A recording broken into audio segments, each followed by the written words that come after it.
दादी अम्मा मान जाओ, गम की दुनिया से दिल भर गया, ओ मेरी गोद में तारे झूमे। बॉलीवुड के स्वर्णिम दौर में जब 40 का दशक अपनी चमक बिखेर रहा था, तब पर्दे पर एक चेहरा उभरा जो उस समय की सबसे ग्लैमरस अभिनेत्रियों में शुमार था। तुम्हारी तो मत मारी गई है, भगवान को इसमें क्यों घसीटते हो?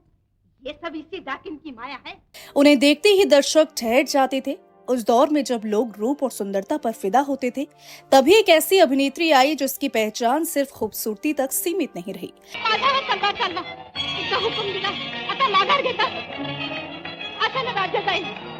मंदिर की सीढ़ियों पर जन्म लेने वाली ये अभिनेत्री कभी स्कूल नहीं गई। इनके पिता इन्हें बिल्कुल भी पसंद नहीं करते थे, पर जब बॉलीवुड में कदम रखा तो परिवार की हर बंदिशों को तोड़ दिया। लक्ष्मी होती तो कंगाल के घर क्यों आती? वो लक्ष्मी कुछ नहीं, चुड़ैल है, चुड़ैल। 40 के दशक में जब दो प्रेमी जोड़ों का मिलना दो फूलों के मिलने पर फिल्माया जाता था, उस समय इस बाला ने बिकनी पहनकर फोटोशूट कराया था। अरे इसके लिए तो सिखाने वाला चाहिए। मैंने कैसे तुझे सिखाया है? इसके खानदान में तो सब फालतू भरे। फिल्मी जगत में रातों रात सनसनी फैल गई थी। फोटो खिंचवाने गई ये अभिनेत्री जब वापस लौटी तो बॉलीवुड की हीरोइन बन चुकी थी। चुपचाप छोकरी को ले जाओ और ठीक उसी जगह छोड़ आओ। अब से वो मेरे घर में एक घड़ी भी नहीं रह सकती। वो कौन सा मोड़ था जिसने इन्हें बॉलीवुड के सबसे ऊंचे शिखर तक पहुंचाया?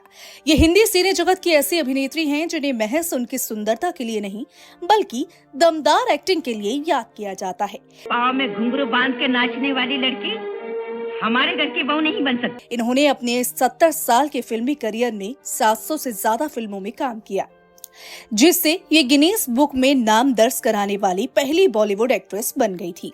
कोई जरूरत नहीं, इधर आ, हिसाब करवा दे, मुझे फुर्सत नहीं मिली। पर्दे पर किसिंग सीन देकर इन्होंने सभी को चौंका दिया था और आने वाली अभिनेत्रियों के लिए बोल्डनेस का दरवाजा खोला था। उस वक्त गुस्से में मैं न जाने क्या क्या कह गई। लल्ला जी को भी बाद में बड़ा पछतावा हुआ। इन्हें दुनिया की क्रूर सास भी कहा जाता है। ये अपने किरदारों में इतना जान फूंक देती थी कि लोग उसे असली मानकर नफरत करने लगते थे। मुझे अपने भाई की शादी में हो आने दीजिए, कभी जाने का कह दिया ना। आज भी लोग इन्हें बॉलीवुड की मंत्रा कहते हैं। राम के राजा बनते ही वो तुमसे बदला लेगी। उस समय तुम्हारी मुस्कुराहट आंसुओं में बदल जाएगी। इन्होंने अपनी एक्टिंग से लोगों के दिलों में ऐसी छाप छोड़ी कि आज तक उसे कोई अभिनेत्री नहीं मिटा सकी। सुनो बच्चों, अगर तुमने उसके साथ धिंगा मस्ती की जैसे कि मेरे साथ करते हो, तो वो तुम लोगों को दूध की मक्खी की तरह निकाल कर फेंक देगी। पर क्या आप जानते हैं कि इस अभिनेत्री के साथ ऐसा क्या हुआ जिससे ये 3 साल तक बिस्तर पर पड़ी रही? भगवान, ये कैसा अन्याय है तुम्हारा। और बॉलीवुड में करियर लगभग खत्म हो गया था। सभी डायरेक्टर की पहली पसंद ये अभिनेत्री कैसे हो गई इतनी गरीब कि इनके पास दवा कराने के लिए भी पैसे नहीं बचे थे। अपना फैसला बदल दो भगवान, मेरी जान ले लो। फिल्म के सेट पर मशहूर एक्टर ने इन्हें क्यों ऐसा चाटा जड़ा जिससे इनके कान से खून बहने लगा था? वो कौन डायरेक्टर था जो इनकी कामयाबी से जलता था? अपने रिश्तेदारों को बुलाकर मुझे पिटवाया और ऊपर से हमदर्दी जताती है। डॉक्टरों ने क्यों इन्हें गलत दवाई देकर बना दिया अपाहिज? जनता ने इन्हें क्यों दिया श्राप जिससे इस अभिनेत्री को हो गया था लकवा और मुंह का कैंसर? चलो भगवान, बचा लो भगवान। और बॉलीवुड में छुआछूत का क्यों हुए शिकार? इन्हें जाति प्रमाण पत्र क्यों बनवाना पड़ा? अपने ही हाथों उसे दर दर का भिखारी बनाने की मूर्खता की। इनके किरदारों को लोग कैसे असली मानकर इनसे नफरत करने लगे थे और मरने की बद्दुआ देने लगे थे। आपका फल मैं कौन से जन्म में भुगतूंगी। 3 साल फिल्मों से दूर रहने के बाद इन्होंने बॉलीवुड में कैसी वापसी की? फिल्मों में महज लीड रोल करने वाली इस अभिनेत्री को जीवन भर साइड रोल करने पर किसने मजबूर किया? ये मेरी जान लेना चाहते हैं। 2 शादियां करने के बाद भी इन्हें पूरे जीवन क्यों रहना पड़ा तन्हा? ये शादी नहीं हो सकती, ये अनर्थ है। इनकी बहन कैसे इनके ही पति के साथ रंगरलियां मनाते हुए पकड़ी गई थी? जिस बहन पर इन्होंने टूटकर भरोसा किया, उसी बहन ने इनके भरोसे का क्यों कर दिया खून? मर नहीं जाएगी वो, बैठ गई बच्ची की बीमारी का बहाना लेकर। एक ऐसा समय भी आया जब ये सुंदर अभिनेत्री बन गई इतनी बदसूरत कि लोग इनसे घिन करने लगे थे। कहाँ बूढ़ा है लोग इनके पास खड़े होने से भी डरते थे। इस अभिनेत्री ने ऐसा क्यों कहा था कि मुझे जनता का श्राप लग गया? नहीं तो ऐसा श्राप लगेगा, मैं भी अंधी हो जाऊंगी और तेरा सारा खानदान भी अंधा हो जाएगा। जा यहाँ से जा। आज मेरी जो भी हालत है वो श्राप की वजह से है। फिल्मों में खतरनाक सास का रोल करने वाली अभिनेत्री असल जीवन में कैसी थी? क्या वाकई इतनी क्रूर थी या अपने किरदारों की वजह से इन्हें समाज में लोगों ने प्यार न देकर नफरत की? बस कर ये रोना धोना और जा अंदर। और तुम सुनो, इस अभिनेत्री के जीवन में ऐसा क्या हुआ? उनकी मौत के बाद 3 दिन तक कोई भी उनके बारे में खबर नहीं ले सका।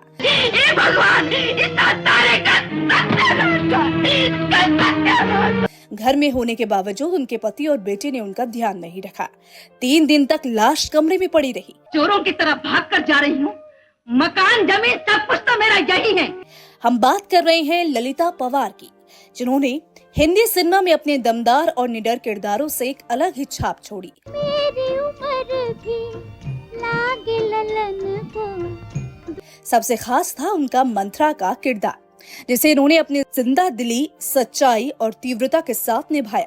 लेकिन इस घर में आज के बाद तुम कुछ न रहो। ये किरदार सीधे दर्शकों के दिलों और घर घर में उतर गया। हर सीन में उनकी मौजूदगी इतनी प्रबल थी कि स्क्रीन पर उनका दबदबा हर किसी को महसूस होता था। तुम्हारे भाग्य को रोती हूँ,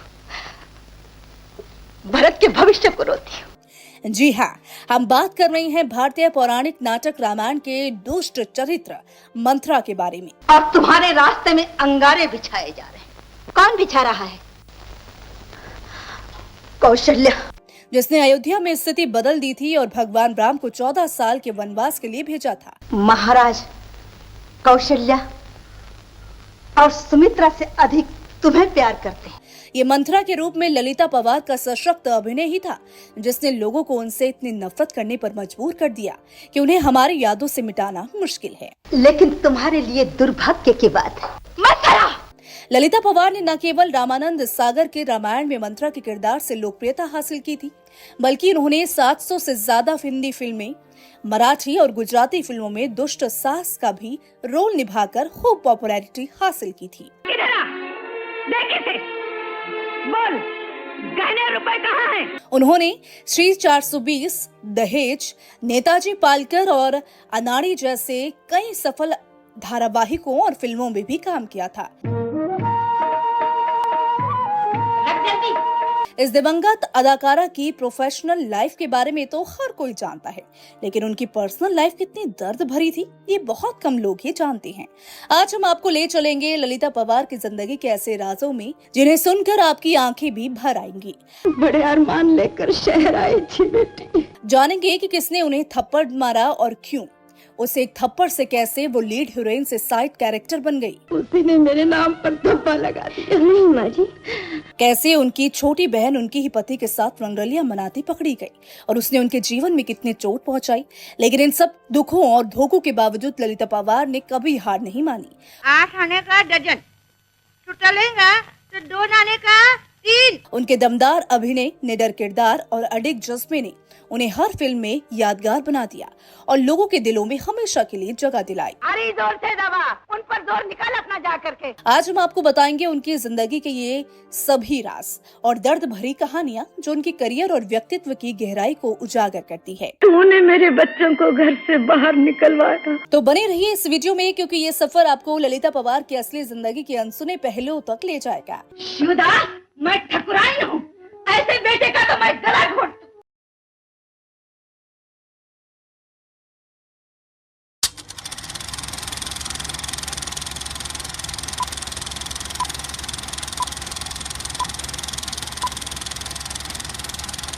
नमस्कार, आदाब, बॉलीवुड दास्तां में आपका स्वागत है।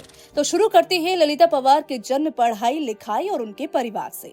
कितने भाई बहन थे, परिवार का माहौल कैसा था, फिल्मों में कैसे आना हुआ। लागे सूरत प्यारी। ललिता पवार का जन्म 18 अप्रैल 1916 को महाराष्ट्र के नासिक जिले के यवला गांव में मंदिर के गेट पर हुआ था। बताया जाता है कि ललिता पवार की मां अनसुया मंदिर गई थी, लेकिन मंदिर के गेट पर पहुंचते ही उन्हें तेज लेबर पेन यानी कि प्रसव पीड़ा होने लगी। इतना वक्त नहीं था कि अस्पताल लेकर जाया जाता और फिर उन्होंने मंदिर के बाहरी बेटी को जन्म दे दिया, जो बड़ी होकर ललिता पवार के नाम से मशहूर हो गई। ललिता बचपन से ही बहुत सुंदर थी, उनकी आंखें बेहद खूबसूरत थीं। जिस मंदिर के बाहर ललिता का जन्म हुआ था वो मां अंबा का मंदिर था, इसीलिए माता पिता ने उनका नाम अंबा लक्ष्मण राव शगुन रखा था। जब उन्होंने फिल्म इंडस्ट्री में प्रवेश किया तो उन्होंने अपना नाम बदलकर ललिता पवार कर दिया। क्यों जी, मेरे आते ही ये सन्नाटा क्यों छा गया? ललिता पवार एक रईस और संपन्न परिवार से थी। उनके पिता लक्ष्मण राव शगुन सिल्क का व्यवसाय करते थे और अच्छी कमाई के कारण परिवार को आर्थिक रूप से मजबूत स्थिति में रखते थे। घर का माहौल पारंपरिक, अनुशासित और धार्मिक था। उनकी मां गृहिणी थी और घर की देखभाल के साथ साथ बच्चों की परवरिश में पूरी तरह लगी रहती थी। मां ने ललिता और उनके भाई बहनों को संस्कार, अनुशासन और मेहनत की सीख दी। घर में भले ही धन था, लेकिन उस दौर के समाज में लड़कियों की शिक्षा को उतना महत्व नहीं दिया जाता था। इस कारण ललिता पवार औपचारिक शिक्षा प्राप्त नहीं कर पाईं। उनके बचपन का अधिकांश समय घर के कामकाज, पारिवारिक जिम्मेदारियों और मां की देखभाल में बीता। ललिता पवार का शुरुआत में एक्टिंग से दूर दूर तक कोई नाता नहीं था। बताया जाता है कि उनके मन में सवाल आया कि फिल्में कैसे बनती हैं। इसी चक्कर में वो फिल्म स्टूडियो पहुंच गई। जब फिल्म स्टूडियो गई तो वहां उन्होंने एक डायरेक्टर से फोटो खींचने को कहा। ललिता पवार देखना चाहती थी कि वो कैसी दिखती हैं। तभी से ललिता के मन में एक्टिंग करने और फिल्मी पर्दे पर आने की ललक जाग उठी। यही ललक ललिता पवार को फिल्मों की दुनिया में ले गई। ललिता पवार ने मात्र 9 साल की उम्र में एक्टिंग की दुनिया में कदम रखा। उनकी पहली फिल्म 1928 में आई राजा हरिश्चंद्र थी। ये भारत की पहली मूक फिल्म थी। ललिता पवार ने इसके बाद आने वाली कई मूक फिल्मों में काम किया और अपनी एक अलग पहचान बनाई। तो मुझे बताने से क्या फायदा, किसी अस्पताल में ले जा। अपने 70 साल लंबे एक्टिंग करियर में ललिता पवार ने 700 से ज्यादा फिल्मों में काम किया। इतने लंबे करियर के कारण ललिता पवार का नाम गिनीज वर्ल्ड रिकॉर्ड में भी शामिल कर लिया गया। तो कम से कम यही खुशी लेकर गांव लौट जाती हूँ। ललिता पवार ने जब फिल्मों में काम करना शुरू किया था तो उस वक्त इन्हें 18 रुपए मिलते थे और देखते ही देखते उनकी लोकप्रियता और कमाई बढ़ने लगी। तो मेरा काम पब्लिक ने बहुत पसंद किया, बहुत अच्छा था। ललिता अपने दौर की सबसे ज्यादा कमाई करने वाली हीरोइनों में शुमार हो गई थी। वो भले ही पढ़ी लिखी नहीं थी, लेकिन 1988 तक फिल्मों में अपना दबदबा कायम रखा। जवान बेटे की होते हुए विधवा माँ अगर जिले के दफ्तर जा सकती है तो कचहरी भी जा सकती है। ललिता पवार ही वो एक्ट्रेस थी जिन्होंने हिंदी सिनेमा को बताया कि क्रूर सास कैसे हो सकती है। सोच समझकर पाँव पे दाग दिया है ताकि तुझे जिंदगी के हर कदम पर याद रहे। ललिता पवार ने अपने फिल्मी करियर की शुरुआत मूक फिल्मों से की थी, लेकिन धीरे धीरे वो बहुत लोकप्रिय होती गई। हाथ निकला दूरन बोल, 8 आने डजन। वो फिल्मों में लीड रोल ही करती थी। ललिता पवार ने साल 1935 में फिल्म हिम्मत मर्दा में बिकनी पहनी थी। ऐसे करने वाली ललिता पहली बॉलीवुड अभिनेत्री हैं। उन्होंने कई फिल्मों में किसिंग सीन भी दिया। साल 1929 में आई फिल्म गुड़ सुंदरी ने ललिता पवार को इंडस्ट्री में और भी ज्यादा मजबूत पहचान दिलाई। इस फिल्म में उन्होंने मुख्य नायिका का किरदार निभाया। ललिता की खूबसूरती और नजाकत ने दर्शकों को मंत्रमुग्ध कर दिया। अरे क्या हो गया है तुम्हें? बिजली गिरे तुम पर, हर वक्त सताते रहते हो। जरा ठहरो तो। ये वो दौर था जब उनकी गिनती सिनेमा की उभरती हुई हीरोइनों में होने लगी थी। रात छोकरी को ले जाओ और ठीक उसी जगह छोड़ आओ। अब से वो मेरे घर में एक घड़ी भी नहीं रहती। 1931 तक आते आते ललिता पवार का आत्मविश्वास और भी बढ़ चुका था। फिल्म थाया गमिये में उन्होंने लीड अभिनेत्री का रोल निभाया। मेरी बहू तो देवी है, देवी, बिल्कुल लक्ष्मी जैसी। इस फिल्म में उनका अभिनय इतना दमदार था कि समीक्षक भी कहने लगे कि ये लड़की भविष्य में बहुत बड़ा नाम बनने वाली है। तुम अंधी जरूर हो, लेकिन मैं तुम्हें एक ऐसी तस्वीर दिखाती हूँ जो तुम्हें भी साफ साफ नजर आएगी। ललिता का अभिनय सरल, सहज और प्रभावशाली था, जिसे देख दर्शक भावुक हो जाते थे। 1933 में आई फिल्म कृष्ण सुदामा धार्मिक विषय पर आधारित थी। इनमें ललिता पवार ने नायिका के किरदार निभाकर दर्शकों के दिलों में एक अलग ही छाप छोड़ी। धार्मिक फिल्में उस समय बहुत लोकप्रिय होती थी और ललिता पवार ने अपने अभिनय से ये साबित कर दिया था कि वो सिर्फ ग्लैमरस हीरोइन नहीं बल्कि पवित्र और भावनात्मक किरदार भी बखूबी निभा सकती हैं। फिर आई 1935 की फिल्म हिम्मत मर्दा। ये फिल्म खास थी क्योंकि इसमें ललिता पवार का ग्लैमरस अंदाज दिखा। उन्होंने यहाँ एक मजबूत और आत्मविश्वासी किरदार निभाया। उस दौर में उन्हें बोल्ड एक्ट्रेस कहा जाने लगा था क्योंकि वो स्क्रीन पर नए नए प्रयोग करने से नहीं डरती थी। 1936 में ललिता पवार जंग आजादी फिल्म में नजर आईं। ये एक देशभक्ति फिल्म थी जिसमें उन्होंने साहसी किरदार निभाया। उस समय स्वतंत्रता संग्राम की लहर पूरे देश में थी और ललिता पवार के अभिनय ने लोगों के दिलों में जोश भर दिया। उनके चेहरे की दृढ़ता और अभिनय की गहराई देखकर दर्शक उन्हें सच्ची देशभक्त नायिका मान बैठे। अरे पगले, अगर लकीर खींचने से मुल्क बन सकते हैं तो क्या कमरे नहीं बन सकते? इन सभी फिल्मों में ललिता ने लीड रोल किया और फिर अचानक उनके जीवन में ऐसी घटना घटी जिसने उन्हें साइड कैरेक्टर बना दिया। ललिता पवार एक्टर भगवान दादा के साथ फिल्म जंग आजादी के लिए शूट कर रही थी। एक सीन के शूट के दौरान भगवान दादा को ललिता पवार को थप्पड़ मारना था, लेकिन गलती से ललिता पवार को थप्पड़ कान पर लग गया। ललिता पवार को तुरंत ही अस्पताल ले जाया गया, लेकिन वहां मिले गलत ट्रीटमेंट के कारण स्थिति और ज्यादा बिगड़ गई।